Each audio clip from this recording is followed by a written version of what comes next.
Dead on the spot matapos pagbabarilin ang di pa nakikilalang lalaki sa Barangay Holy Spirit, Quezon City kaninang madaling araw. Nagbabalik si Oscar Oida. Tig isang tama ng bala sa ulo at sa batok ang agad ikinamatay ng lalaking ito. Naratagpo ang nakahandusay sa madilim na bahaging ito ng Dalton Street, Barangay Holy Spirit sa Quezon City. Ayon sa ilang mga taga roon, mag-aalauna ng madaling araw nang umalingaw ang sunod-sunod na putok ng baril. Patulog na rin sana kami, tas nung sakto pagpatay ni Papa nung ilaw namin, yun may unang putok.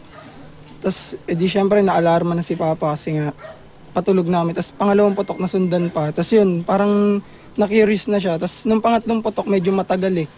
Tas yun, nung pangatlong putok, mga 5 minutes lumabas kami. Tas yun, nakita namin may tao na dyan sa labas. Kasunod nito, narinig na umano ang tunog ng motorsiklong humaharurot papalayo.